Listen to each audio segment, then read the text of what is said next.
Hello and welcome back to Creepy Cutie Crafty. Welcome back to yet another crafting video with me, Heather.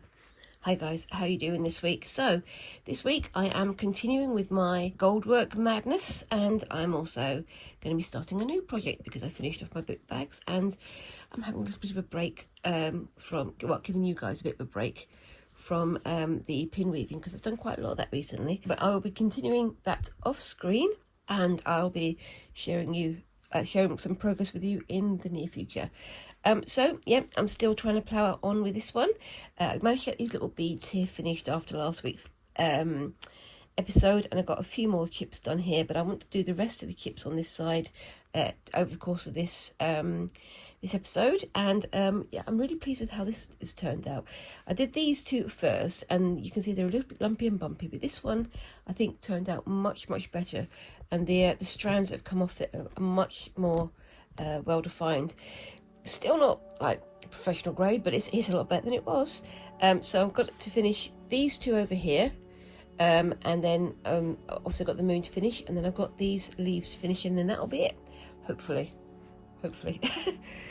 So yeah, so for this bit here I need to do some chips of this stuff. This is the gold bright check, and you can see how shiny that is. It's designed specifically to catch the light. So I mentioned this in my previous videos, but I'll just let you know again. This is essentially like a spiral, almost like a spring of wire, and with this one it's been hammered to give that extra bit of glint. So for some of the other ones, let me just see if I can find you them. It's smoother, so you've got more sort of a matte sheen, which is what we've used for these bits here. And there's a mix of the different kind of bullion in these ears of wheat. So yeah, gives you a bit of distinction between the two. So you've got the bright check and you've got the pearl here, and you can see the difference between the two there, and definitely you can see the difference between different areas of the wheat. So yeah, this is a kit that was designed as a collaboration between Hand and Lock London, who are a very old embroidery company from 1767, no less, and Bernadette Banner, who is a YouTuber, and she's a historical costume vlogger, and she's got a quite a big interest in hand sewing her garments. So she basically tries to make, well, she does make dresses and costumes and bits and pieces using traditional methods, and it's fascinating. And this is the Wheatsheaf embroidery kit that was for sale on Hand and Lock. I don't know if it's for sale anymore, you'd have to check it out yourself, but they've got lots of other lovely kits and bits and pieces to have a look at, and it's very tempting to go on there just to go and buy everything, but I need to get this one done first, and try and temper my enthusiasm, because this one has taken me a while, and I know that if I buy another one it's going to take me a long while as well, and I need to catch up on all the other things I haven't been doing. So I'm just going to come in with this. This is my little velvet board. It's stiff, but on both sides you've got some velvet fabric, and that basically means that the bits and pieces you put on there are less likely to roll away. They still will roll away if you're not careful, but it's better than it was. And onto here I'm going to start snipping my little bits of bright check. So it says between 1 and 3 or 1 and 4 lengths, and I'm trying to do these as teeny tiny as possible, so I've got some variation on here. Don't know if you guys can see that. Can you see those? There we go. It's difficult trying to do this because I'm doing this on my lap, and I'm trying to make sure I don't drop anything, and at the same time trying to make sure that I keep you guys able to see what I'm doing. But yes, it is great fun, and I really am enjoying it, but it is a little bit intense on the eyes, I'm afraid. So if you have like sight problems, which I am starting to because I'm getting old, it's worth getting either a magnifier or having your reading glasses and things on. I should be wearing my reading glasses, but I keep forgetting to put them on because I'm that kind of person. I've got my normal glasses on at the moment, so it's not too bad. But with these ones it's not so difficult. When it comes to doing the bits on here, it's a lot more difficult because that's a lot closer work, because you have to be more accurate with your stitching, because they've all got to go in the same direction. Got my little leather thimble there. I definitely need to get a new one because it's starting to wear very, very thin. And I've got my needle all threaded up here. Now I've also beeswaxed this needle because it makes it easier to sew through without distorting. But yeah, you can see how teeny tiny those are, and I'm putting them very, very carefully and very gingerly down there. Yes, so just continuing on with this one, and just trying to do a couple of stitches first.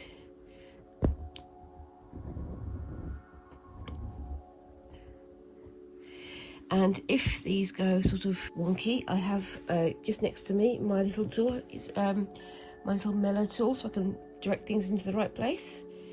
But yes, so I definitely need to make sure that when I do photographs of this at the end, I use my highest magnification. But my phone camera still doesn't want to get all of the detail. There you go. So that's my little couching stick, my little anchoring stitch, and it's gone through the layers of the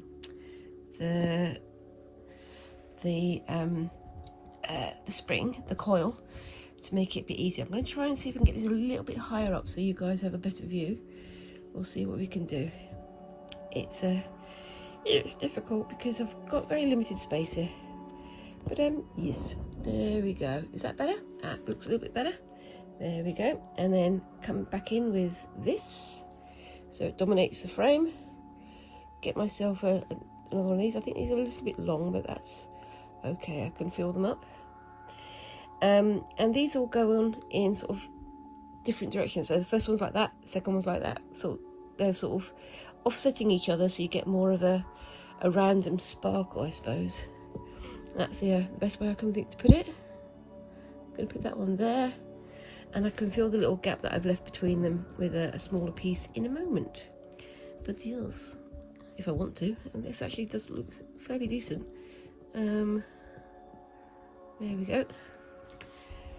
And obviously with the couching stitch I can sort of direct where it's going to lie as well, so it's a little bit easier. I'm trying to make it so you guys can see what I'm doing, but it's, like I say, it's so teeny tiny. If you can't see what I'm doing, I'm very sorry, but I am doing my best, honest. I did try and turn up the magnification, but it made the light go all wibbly, so it's something that I'm having to learn to deal with, I think. So yeah, how have you all been this week? Have you had a good week? Have you had a good weekend? I'm filming this on the Tuesday and I'll be putting it out on the Friday as usual. So I've literally just finished my my book bag project and my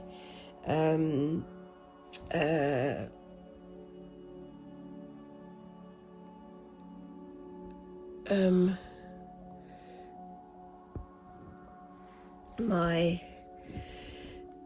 pin woven project. I'm still continuing that, but I just did those yesterday for yesterday's video, but today's video is for Friday, and I'm just sort of getting my head around what I need to do for the next bit, because I'm going to be starting on my whiteworks project, and I've got some ideas in mind, but I'm going to have a look at what I've got in terms of supplies, because I'm trying not to buy too many new things at the moment. That's better. There you go. And then I'll just do a quick couching stitch. But I've got an idea of what I want to do for the whitework project. I'm going to talk about it later, because I'm going to be starting it later on in today's episode anyway. I do try to sort of do two bits of the projects that I'm doing in each episode, just so I've got a bit of variety, so it's not just me doing the one thing all the way through, because I think that can get a little bit boring, especially if I'm doing something like this where it's literally the same thing over and over and over again. It's there we go. So I've got this set up in my lap stand, so I've got like a stand that I sit on, that holds it nice and still, but it does also mean that I've got both my hands free, rather than having to use one hand to sew, the other one to hold the frame. There we go, teeny tiny. It's so small, but when they all join together, it makes them big and beautiful, don't they? There's a moral in there somewhere, but I'm not entirely sure I'm going to go there. But anyway, so yeah, how have you guys all been? It's been another mad week, really, isn't it? Again, I'm not going to go into politics because I don't think that's really appropriate for my little channel here. However, I hope everybody's staying safe, and I hope everybody's keeping well. And we've also had a lot of other things going on here in the UK that I've been keeping abreast of, including we've had a few floods and things happen over the last day or two, which is not ideal. Lots of schools have been closed, and we've all been put, not on like general alert, but we've been warned to be careful. And it's a little bit scary because floods are getting more and more common here in the UK, which is very unfortunate. And we all know why, and we all know what's going on, but unfortunately it may be a lot more scary times before people can work out how to make it safer. It's just how it is, unfortunately, for the moment. Anyway, I'm talking nonsense because I'm burbling whilst trying to focus on stitching, and it's not a good idea. It's like trying to talk whilst you're reversing your car into a car parking space. You can only focus on the one thing at a time. And this takes a lot of focus for certain parts of it. Yep. Anyway, so yeah, just to explain what I'm doing here. So I'm filling in this moon with these chips, but they want it to be sort of an ombre sort of thing. So it's denser at the end and then looser in the middle. Hold on 1 second. Sorry about that. Had a phone call in the middle of filming. It does happen. Anyway, so as I was saying, so the idea with this is that you have a lot of the chips at the end, and they have a sort of ombre effect. So it's thinner in the middle and thicker at the end. So it should wind up looking something like that. So I've got lots of chips at the end, and then doing a sort of thinning them out and then thickening them up at the end.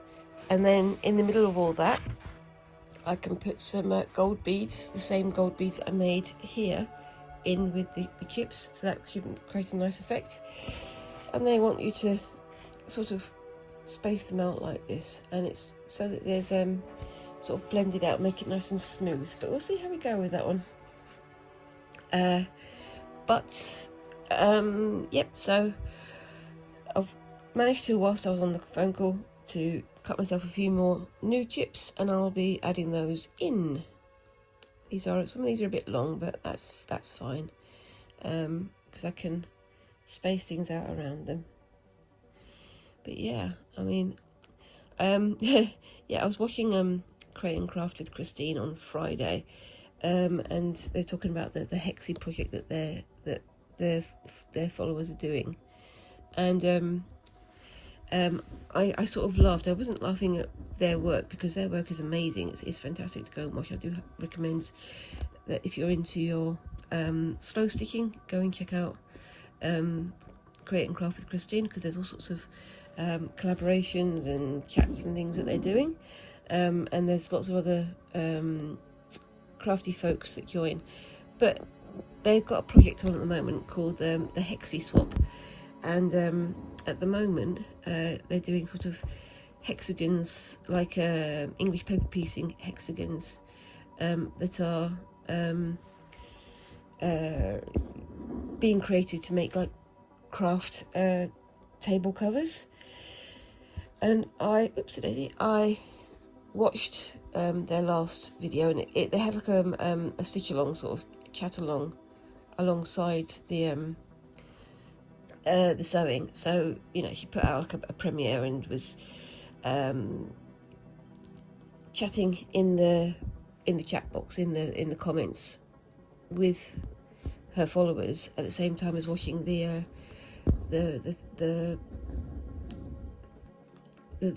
video that she'd made of her doing her little hexies. And I couldn't help but laugh. I was like, you managed to make an entire like hexie, or you've made in the previous episode it was a little sort of pouch for hexie storage. You managed to make a whole one of those in an hour, whereas whilst I'm doing this, it takes me half an hour to get like 4 or 5 chips put down. Especially when it was things like this one here, where I had to put down the different chips of different sizes, and it took me a long time to get them all laid down properly. And it just goes to show the different levels of speed that you can do with the different projects. And this one is fun, but it is very, very slow. It's super satisfying, but it is super fiddly as well. So I mean, it's like, depends if you want to be, I suppose, more formal with your embroidery and stitch work, or do you want to be something that's a bit more free flowing and creative and so on and so forth. It's an interesting one. It, like I say, if I get to keeping some of these bits of bullion, or maybe buying myself some more bullion for a later episode, for a design done by me, I'd have to think about how much time it's going to take to make it, because it is very slow and very fiddly, and just like I say, it's very engrossing, very fiddly, and you have to focus a lot on it, or at least I do. Maybe somebody with younger eyes and younger hands would go a lot faster, but I'm neither young nor fast anymore. But it is great fun though. It is also, it creates a fantastic finish on here, and I think I am really pleased with it. But it is very different from sort of freeform embroidery, because you have to very carefully place everything in the right place, and obviously you don't want to lose or waste any of these chips, so you plan before you put the chips down where you're going to put them. So yeah, it's quite interesting, but I don't know. It's this little bit here, the moon bit I'm doing, is a little bit faster than some of the other ones,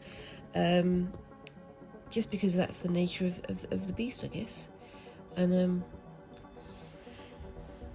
there's nothing wrong with either craft at all. They're both beautiful crafts, and I can't say that I enjoy this more than doing regular embroidery, decorative embroidery, or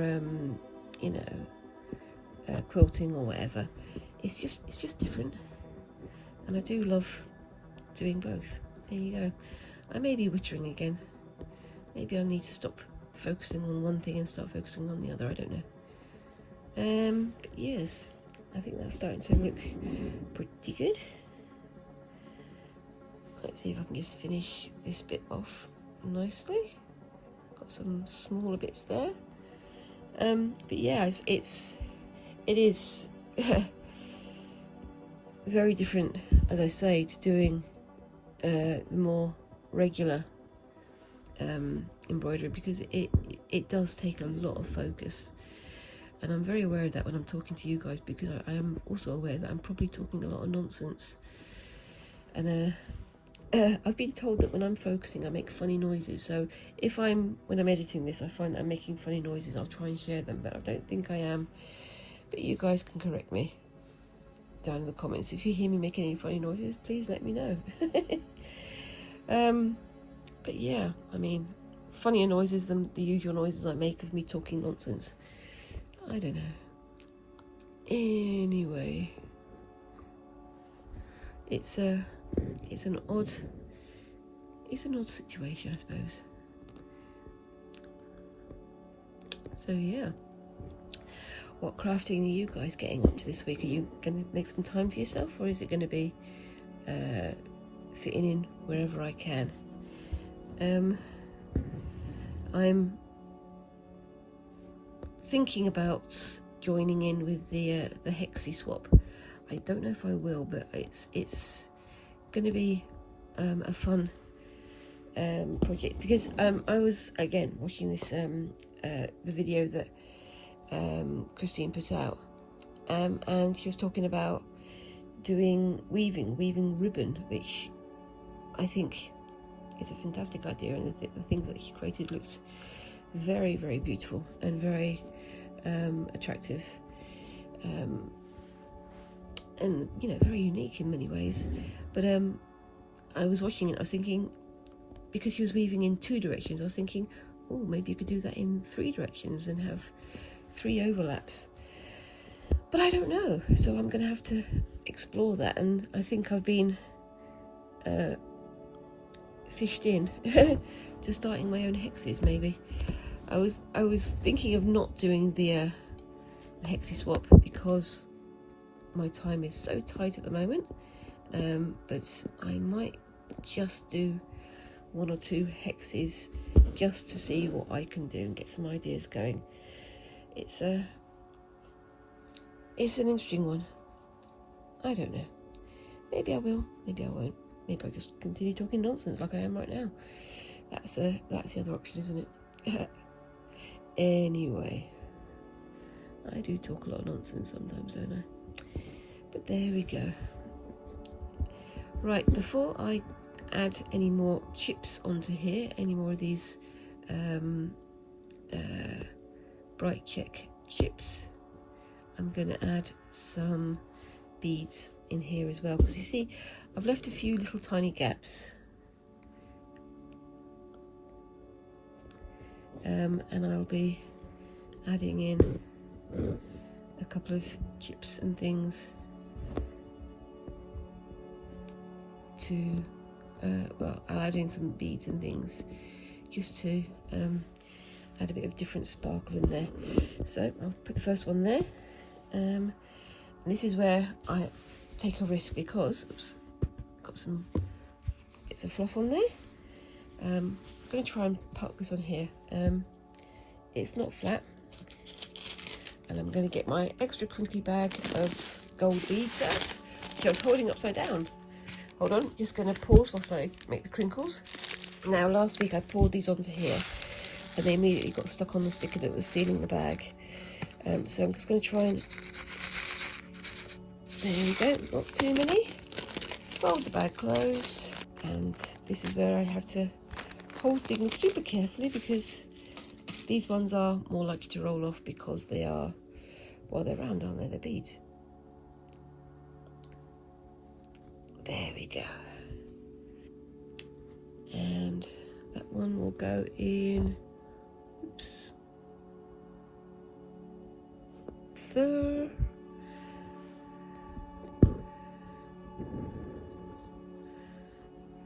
And another one in there.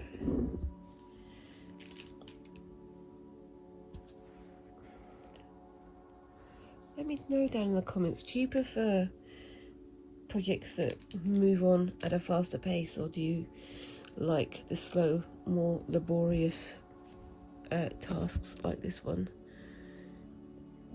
It's an interesting one, because I think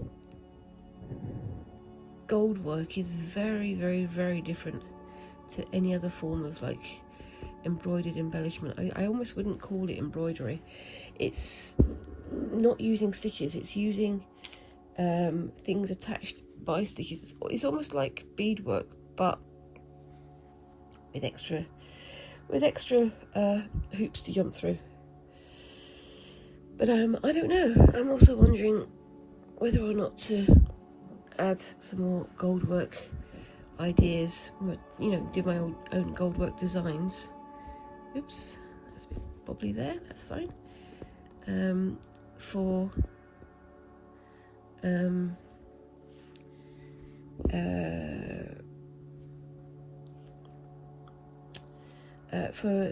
working with the, you know, the whitework or the goldwork projects, the whitework or the blackwork project rather. I've seen some very beautiful designs combining goldwork and blackwork, and they are absolutely gorgeous and very inspiring, but I can't imagine how much time and effort and brain power you've got to use to get those created in such gorgeous detail. It's I know I'm going to mention it again, the Creative Craft Show. The Royal School of Needlework always has a stand at the Creative Craft Show, and they do courses in historical embroidery or embroidery projects and things. It's like, you know, short courses to learn things as a beginner, or you've got longer form courses to get like BTECs or degrees or all kinds of things.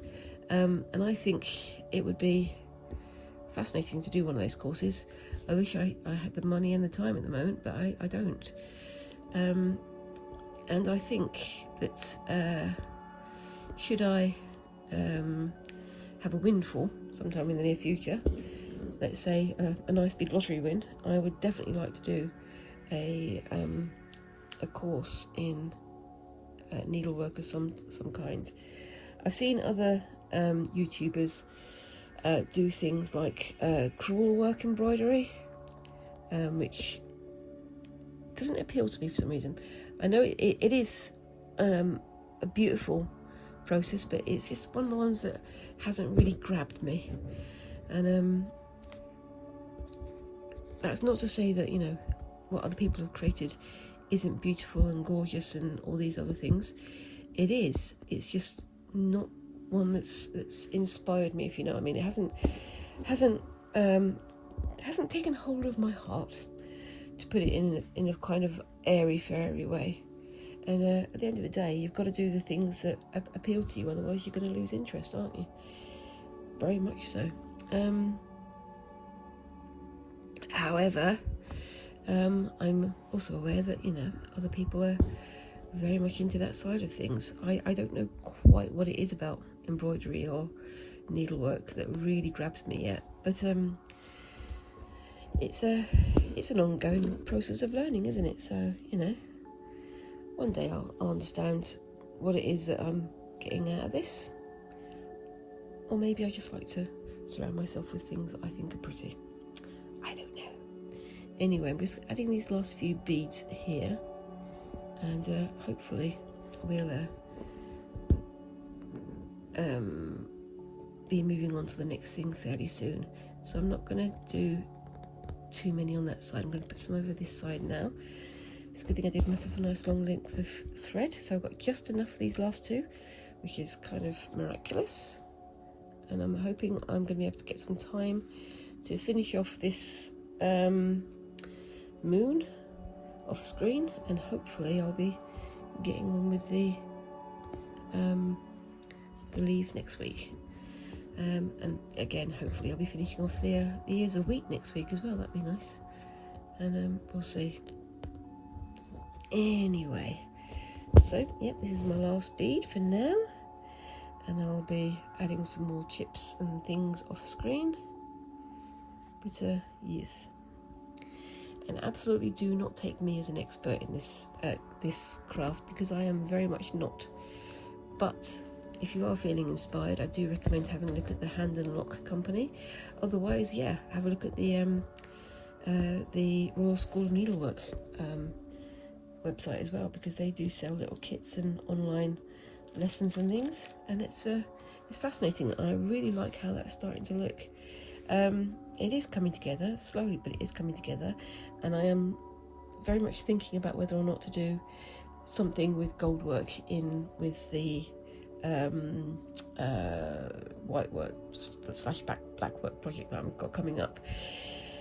And yeah, so like I say, you know, the Royal School of Needlework does their displays at the Creative Craft Show, and quite often they have things that are combined. So they've got red work mixed with black work, mixed with white work, mixed with gold work, all kinds of combinations, and it looks fantastic. So yeah, if you go there, I highly recommend having a look. But I'm going to put this on the side now and get on with the next bit, so I'll see you in a bit. Bye-bye. So, hello, yeah, we're back again, and I've got this all set up now, ready to go. I'm using the lap stand again, the sit-on stand, so I can have both my hands free. And I'm going to have a go at doing some Hardanger embroidery. The reason why I emphasise the words Hardanger is because I've just spent the last 20 minutes trying to find out the correct pronunciation. And it's quite funny because I went onto there and there's a few, I sort of Googled it and things, and there was a few things that came up that were saying it's Hardanger, but they were all American pronunciations and they didn't sound like real people, so maybe an AI generated thing. And then I went and had a look at a couple of Norwegian pages, and they were all saying Hardanger. Obviously my Norwegian is a little bit rusty, as in non-existent. But they had a hard G, so Hardanger or Hardanger. But I'm willing to be corrected, so if anybody out there would like to send me a message telling me how the correct pronunciation is, that would be great. I'm a bit distrustful of pronunciation videos where it sounds like the person who's speaking isn't a real person. Call me crazy. Anyway, so Hardanger is it's a version of whitework, and I'm going to have a go at a few versions of whitework. But I've bought this stuff, which is some of this, which is 22 count Hardanger cotton. It's an even weave, so you've got like a decent amount of space between. And I've just got this really to practice on. And it says that if you're going to be doing sort of traditional Hardanger or traditional whitework or cut work, it's best to use like a low thread count, and 22 is quite a low one, so you've got thick threads and bigger holes to find it. And this would also be quite good for some black work, which is why I'm thinking of combining black work and white work, whatever I'm creating, and possibly some chicken scratch and possibly some other bits and pieces as well. I think I'm just going to have a play with it mostly. Now, the first one I want to have a try at is Hardanger, and I have got myself a variety of threads to work with. So I've got my traditional sort of DMC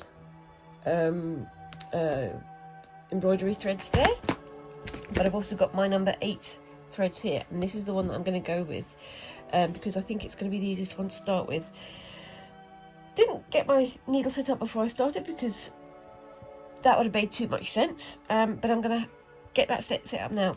Before I go on though, I'll just let you know I've got a couple of other bits of fabric here, and this isn't 22 count, it's a slightly lower count, and this is what was in the craft store called embroidery fabric. So, you know, it could be anything. I mean, to me, any fabric can be embroidered, can't it? I'm a bit confused about that, but I picked it up anyway because it looked like it was a nice low count. Might still be a bit tight to do it, but we'll see how we go with that one. And I've also got myself some of this. Now this is linen, and it's quite nice, and you can see that the count on it is quite wide as well. So I'm hoping maybe to do something on that once I've got my ideas in process. I'm doing this on a small hoop right now, and I've got my much bigger sort of embroidery frame over there that I might set up with that green fabric and see how we go. However, like I say, we're starting with some Hardanger. Just bear with me a moment whilst I get myself a needle and get myself all set up. Now, which is the best needle to go for? It would probably be that one. So I'm going to give myself plenty of space. Does that go through? Yes, it does. And because it's a little bit blunt, it's more likely to go through where there's holes than not. And also for this, I've got myself my scissors. I will be using that for this, so we'll see how we go. Not going to do myself a huge long length of thread, but we'll see. It's interesting because this is the same stuff that I was using for black work, but obviously that was black, and this is going to be white. I am quite interested in having a play on this one. This is mostly for me to experiment with rather than to create a finished thing, if you know what I mean, because I want to find out how white work works, how pulled thread embroidery works, how cut work works, and I think this one might be a bit difficult to do with cut work other than Hardanger, but we'll see how we go. I've got my leather thimble there, but just in case. But I'm going to start down here. Is that a good view for you? Yeah, that's okay. So I'll start on this side over here, and the first thing I'm going to do is create a row of 5 by 5 stitches. So 1, 2, 3, 4 and 5 into there, and I'm going to do that 5 times. And this is what we do. Oops, hold on, I know what I've done wrong there. Immediately I've done something wrong, so bear with me 1 second, guys. Sorry, let's get this right, camera. Because I haven't tied off my knot, and I need to do that before I do anything else. So I'm just going to park that there, do a quick snip of the knot on the end so I can pull it through, and we'll start again. So let's put a knot in the end, because you don't want a knot right in the middle of the area where you're stitching, and I just did that. So yeah, so I've got those 2 holes there that are still quite visible. So what I'll do is I'll do a knot going in there, and then have it coming out hopefully through the same hole. Yep, there we go, same hole. 1, 2, 3, 4 and 5, and then going back in, and then I'm going to be stitching over the end of the thread underneath, so it should make it nice and tidy underneath. And then the next hole is, oopsie daisy, just there. And these sets of 5 stitches are called cluster blocks. I've been doing a bit of research on white work and different kinds of white work, and for Hardanger, it is these things that are the important thing. These are cluster blocks, and they essentially hold the thread in the right place. This is 1, 2, 3, 4 and 5. There we go. And then I'm going to do another one going this way, but going down. So 1, 2, 3, 4, and I'm on the 5th hole there. There we go. 1,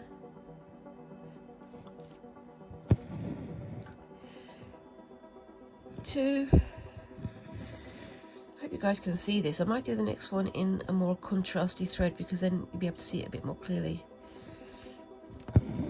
And so, but you've got these cluster blocks in place. 3,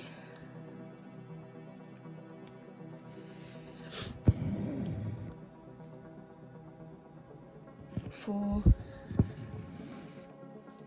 and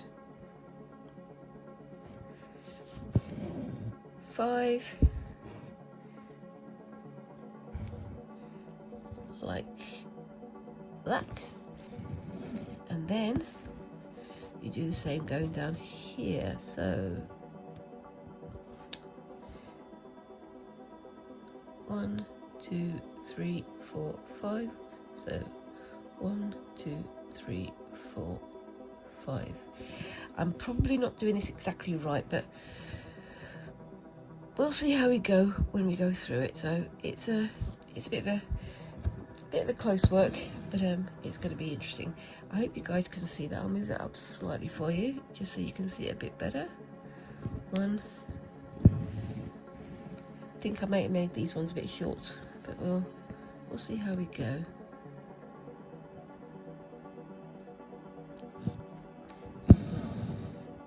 And again, don't take this as a how-to, take this as a how not to, because I'm definitely not an expert on these. I am learning as I go, and I've been looking forward to having a go at this for quite a while. I have done some like designs on my shorts of whitework patterns and whitework drawings, and I'll post some pictures up on here so you can see what I'm talking about. And I think it's looking pretty good. But then once I got this all in place,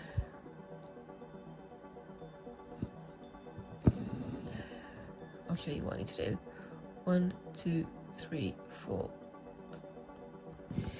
They're not even, but like I say, this is a practice, so I'm just getting my head around it, and I'll probably rethink what I'm doing for next week. But yes.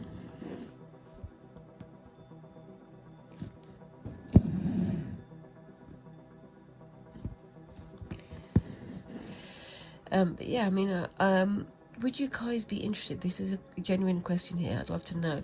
Would you guys be interested in seeing how I use Amasiograph to draw down patterns? Would you like to see how I get that done using that program?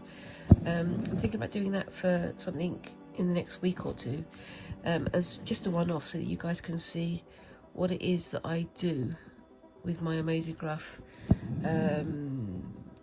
program to create patterns. 1, 2, 3, 4, because the fifth one is where the hole is. 1. Again, I think I may make that one too short, but that's fine. This is literally going to be a throwaway practice piece, but we'll see how we go.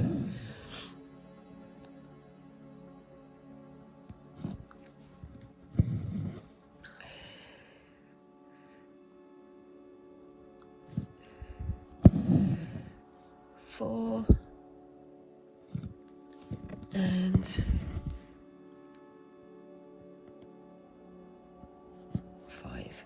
So I'm going to pause that there, because I can finish this bit off screen anyway, but I'll show you what the next bit is on this. Oops daisy, that's not what I wanted to do. So 1, 2, 3, 4 and 5. So if I come in there, and I'm going to park my needle over here. I will be using it again in a second, but not for sewing. So this is the bit which is a little bit nerve-wracking, because I need to now snip on this one, and I'm only going to go down to, oops,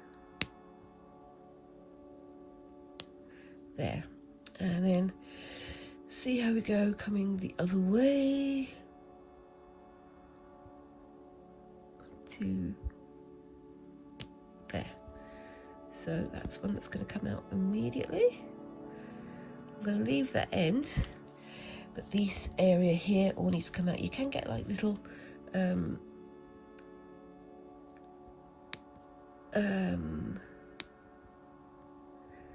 blades to do this, which I probably would be a little bit better with, but I'm having to be super duper careful because I don't want to snip the blocks that I've made.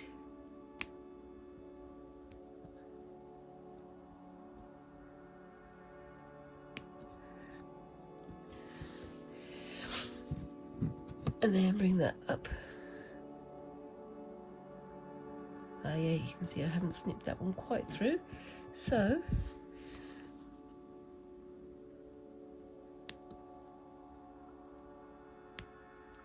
There we go. And then back in there. Oops. Let's get the little one on the corner.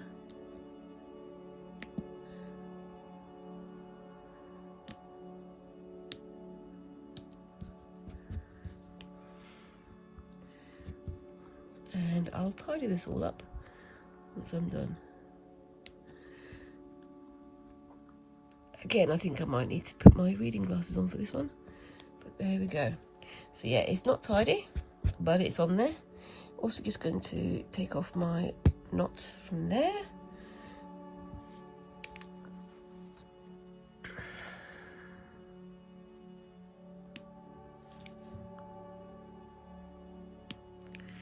There we go. Tidy up those ends. And that's my first bit of cut work, just there. Now it doesn't look very tidy at the moment, and I will tidy this up off screen, but then I can continue round, and where I have 3 of the cluster blocks meeting, I will draw out the thread, but then once I've got them all in place, I can start putting my needle through and hopefully drawing that thread through like that, you see. And that will be on all 5 of these, and then there'll be another one there and another one there, and it'll go round. But I will be finishing that off screen, I think, because I'm running out of time. But yeah, so I'll just continue with this one for the moment. See if I can just get as much of this done as possible. Get rid of all those little bits of fluff. There we go. I can use a bit of sellotape to pick up all the extra little bits in there.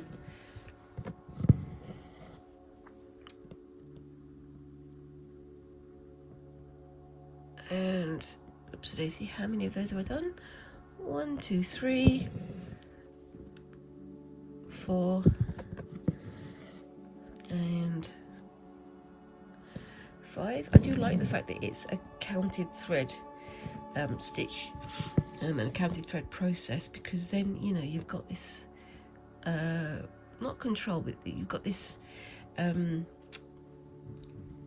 pattern that you can follow, and this regularity that you can follow. Right, oops, 1, 2, 3, 4, 5, there we go. And I am definitely going to have to practice this a bit more, along with some of the other bits and pieces that I'm doing. And we'll see how we go. I mean, this is me practicing something that is very, very traditional, so there is a right way and a wrong way of doing it if you're following the traditional methods. But also, it's one of those things where you can play with it to create something that's unique for you. If you play around with it, because I mean, I was thinking, along with the counted thread bit, you're creating these little squares that very much lends itself to the idea of gingham and gingham lace, which, you know, is another word for chicken scratch, isn't it? So I think it could be quite fascinating to see how that would work. This is very blocky and it's not quite right, and I admit that now, so don't, as I say, don't take this as a how-to. 1, 2, 3, 4.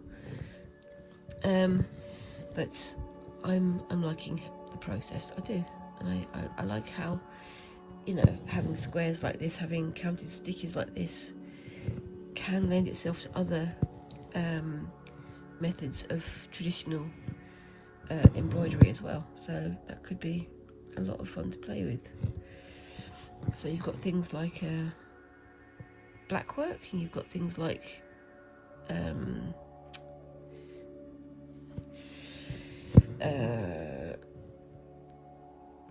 chicken scratch, and you've got things like that can be used in this method. So I think it's going to be interesting to see how I can combine them, but we'll see.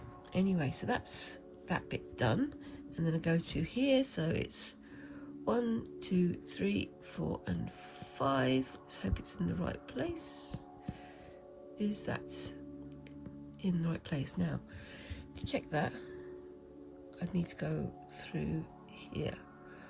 I believe it is, and we'll see how we get there. It's when I get to the end and it's all in the wrong place and it all falls apart. That's when you know you've done it wrong. But you know, I'm learning.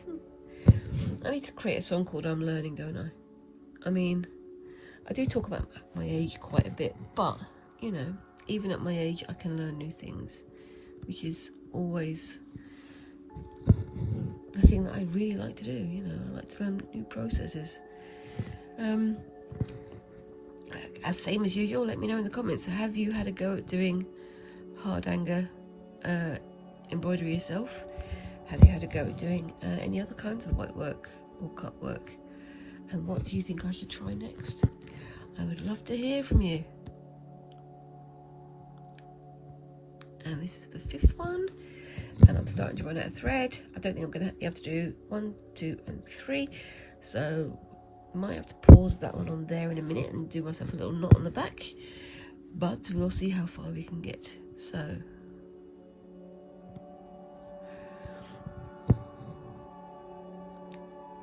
one, 2, 3, 4 and 5.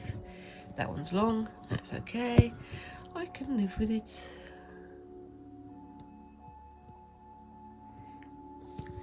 I'm not going for perfection, I'm going for learning, I'm going for playing with the idea. And yeah, I'm probably going to do quite a lot more of this off screen if I get the time. I always say I'm going to do more off screen, but it's always difficult because there's always so many things sort of clamouring for my attention.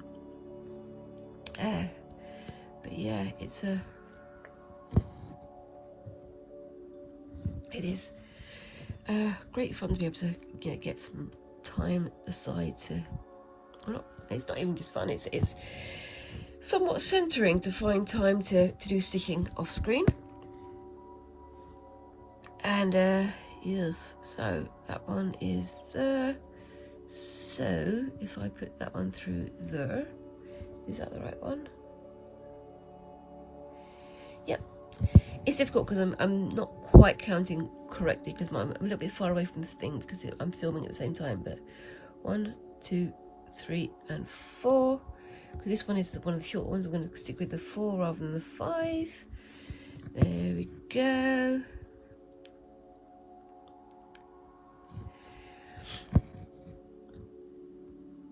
Do you think we're going to be able to make these last? I'm playing thread chicken again, aren't I? Which is not a good idea.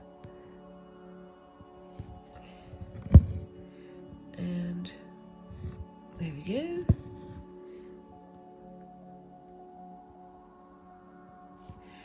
That's 4 and 5, and then coming in there, is that right? Yes. I'm not going to be able to get 5 out of that one, am I? Definitely playing thread chicken now. 1,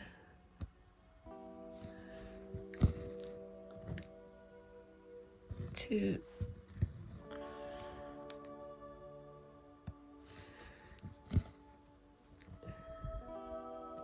3.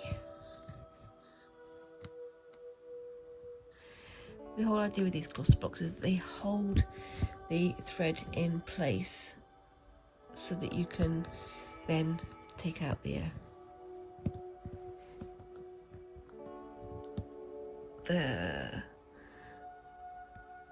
areas where you're cutting. So let's get that through the right hole. There is the thread can be attached. Yes, it is. And we just about won thread chicken, so yay! Just going to tie that off and I'll be back in a sec. Okay, so that's now in place. So what I need to do now is start to pull these threads through. Let's see if I can get that out from there, because this is the other end of this cut thread here. So let's see how we can go with this one. It's supposed to come out fairly easily, which it does, but it does take a bit of heft. So it's the first one that you're doing.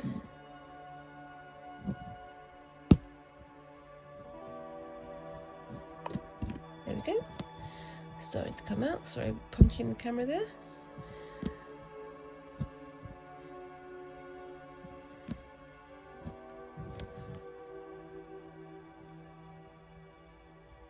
And the thread is just separated, but that's fine.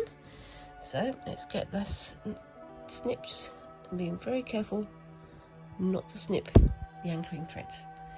And just do that for all of these rows here. Once the first one's gone, the later ones should be a bit easier. Is that all the way? Nope, that's not all the way. So pull that through.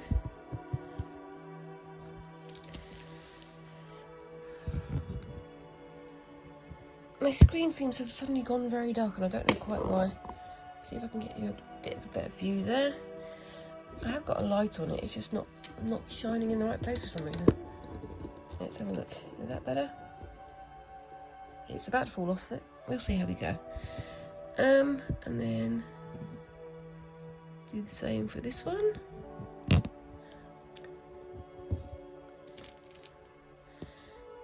There we go. So yeah, let me know down in the comments. Do you think I should do a video about how I do my amasiograph patterns? Because I will be definitely using amasiograph to put together a pattern for this project. One has been separated, that's fine.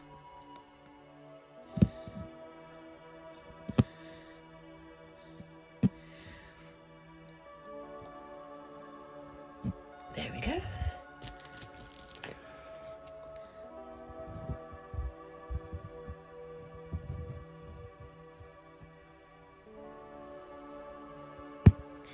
And you can tell I'm concentrating because I have stopped talking again. That's ideal, isn't it? Anyway, yeah, I'm looking at this at a bit of an angle because I'm a bit oblique, because I'm working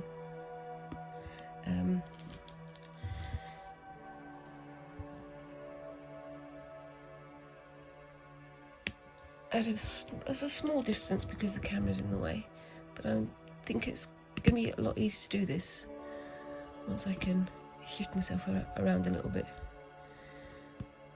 Excuse the breathing. I've got a bit of a blocked nose at the moment because it is winter here. Anyway, so that's looking good. Well, good for practice anyway. And I can just tidy up that little area there. Probably do that off screen, to be honest with you, because it's a little bit fiddly. And I wouldn't want to lose any of my anchoring stitches.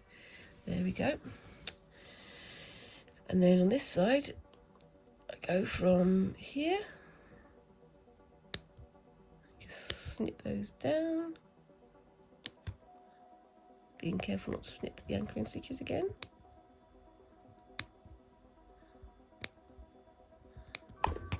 Oops. And there we go. It's getting there. And I'm definitely learning. But I think next time I'm going to have to count a bit more carefully when I do my stitches. Try and get this done. I'm going to probably go a little bit over on my time, but I'm sure you guys don't mind. So again, got these three here. Going to have to bring these up and stitch and snip through there. So I'll do it on this side because I can see it slightly better. Let's go from there to opposite corner, and then should be able to bring it up from there to there. Nope. to there, I think.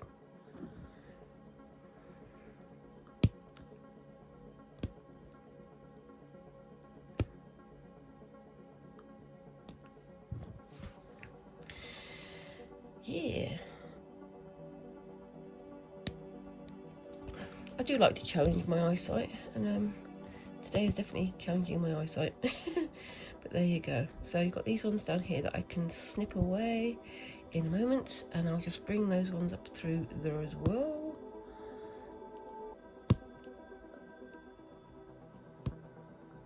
Let's see if we can get hold of that one. Like that. All the way to the top. I'm just going to snip these down a little bit to make it easier to pull them through.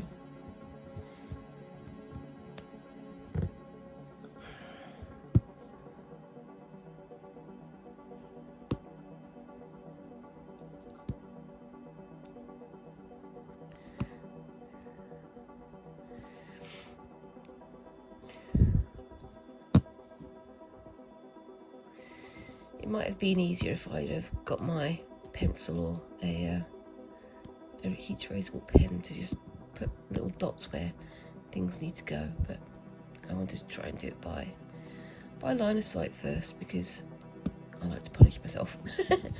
Anyway, so let's see if we can just snip those off without causing any damage. There we go. And on we go. You can see it's gone a bit squinky because these ones are very narrow here, and there's an area there where the things can come out, where the threads can come out. But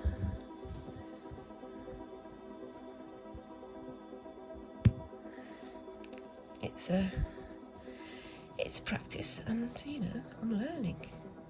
Same as ever, I am learning.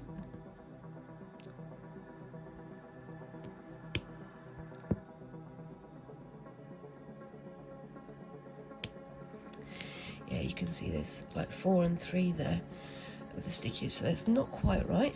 I definitely need to be more careful with my counting next time, but you know, it's something to work on.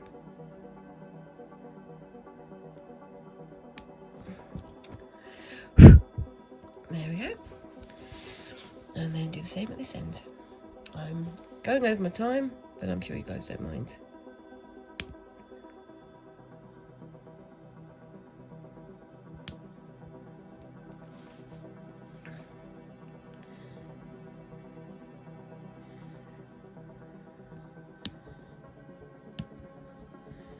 There we go. It's a bit rough and ready, but it's my first attempt and I'm quite pleased with that. And then after you've done all of that, you can then get your threads and do sort of a wrap around these bits here, these little, I use this to point. You can use your thread to wrap around these bits here to make them decorative, and then you can do sort of extra stitches, decorative stitches in the little cells that are created, which I think I'm going to do off screen because I'm now running out of time. So let me know what you think of that, and let me know if you had a go at this kind of embroidery yourself. What kind of white work do you think I should have a try at? And yeah, let me know if you want to see how I use Amasiograph to do some of my designs for bits and pieces, because I'm going to be using it for design for this in the near future. And whilst you're down there, remember to like and subscribe and all those lovely little things that help a tiny channel like mine to grow. And I look forward to seeing you in the next video. Thank you very much again for watching, and bye bye.